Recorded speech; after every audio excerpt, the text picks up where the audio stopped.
നമുക്ക് അവധിയൊന്നുമില്ല കേട്ടോ, full time work തന്നെയാണ്. കാരണം അത്യാവശ്യം ഓർഡേഴ്സ് കാര്യങ്ങളൊക്കെ വരുന്നുണ്ട്, അതുപോലെ എൻക്വയറീസ് വരുന്നുണ്ട്. ഞാനിപ്പോൾ എഴുതിക്കൊണ്ടിരിക്കുന്നത് എൻ്റെ പെൻഡിങ് ഓർഡേഴ്സാണ് കേട്ടോ. കാരണം ഞാൻ വിചാരിച്ചു ബുക്കിൽ എഴുതി വെച്ചിട്ട് അത് നോക്കി ഫുൾ ചെയ്യാമെന്ന് വിചാരിച്ചു. അപ്പോഴത്തേങ്ങനെ ദേവൂട്ടി വന്നത്.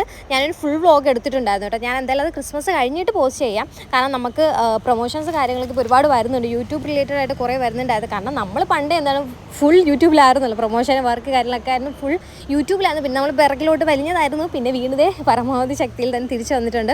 അപ്പോൾ ഞങ്ങൾ യൂട്യൂബിൽ ഇങ്ങനെ ആക്റ്റീവായി തുടങ്ങിയപ്പോൾ നമുക്ക് ഓരോ ബ്രാൻഡിൽ നിന്ന് പ്രൊമോഷൻസ് കാര്യങ്ങളൊക്കെ വരുന്നുണ്ട്. അപ്പോൾ അത് റിലേറ്റഡ് ആയിട്ട് ഞാനൊരു വീഡിയോ ഒക്കെ എടുത്തിട്ട് കുളിച്ചിട്ടൊക്കെ വന്നിങ്ങനെ നിന്നപ്പോഴാണ് എനിക്ക് ഈ ഒരു വീഡിയോ എടുക്കണം എന്നുള്ള കാര്യം ഓർമ്മ വന്നത്. നമുക്കൊക്കെ ജീവിക്കണമെന്നുണ്ടെങ്കിൽ അത്യാവശ്യം നമുക്ക് വരുമാനം കിട്ടിയാലേ പറ്റുള്ളൂ അല്ലേ. അപ്പോൾ അതിന് വേണ്ടിയിട്ട് നമ്മൾ എന്തായാലും മാക്സിമം ശ്രമിച്ചുകൊണ്ടേ ഇരിക്കുകയാണ് കേട്ടോ. നിങ്ങളെല്ലാവരും പോലെ ഞാനും ശ്രമിച്ചുകൊണ്ടിരിക്കുകയാണ്. അപ്പോൾ നെയിം ബോർഡ് ഇത്രയും ഓർഡേഴ്സ് കിട്ടിയതാണ് കേട്ടോ. ഞാൻ അതൊക്കെ റെഡിയാക്കി വെച്ചിട്ടുണ്ട്. പിന്നെ നാളെ ഒരു പുള്ളിക്കാരി വന്ന് വാങ്ങിക്കുമെന്ന് പറഞ്ഞിട്ടുണ്ടായിരുന്നു, ഇവിടെ അടുത്ത് തന്നെയാണ്, അവർക്കുള്ളത് സെറ്റാക്കണം. അപ്പോൾ അങ്ങനെയൊക്കെയാണ് കാര്യങ്ങൾ. അപ്പോൾ പെൻഡിങ് ആയിട്ട് ഇപ്പോൾ ഒരു 26 ഉണ്ട് കേട്ടോ. 26 ഓർഡേഴ്സാണ് നമുക്ക് പെൻഡിങ് ആയിട്ടുള്ളത്.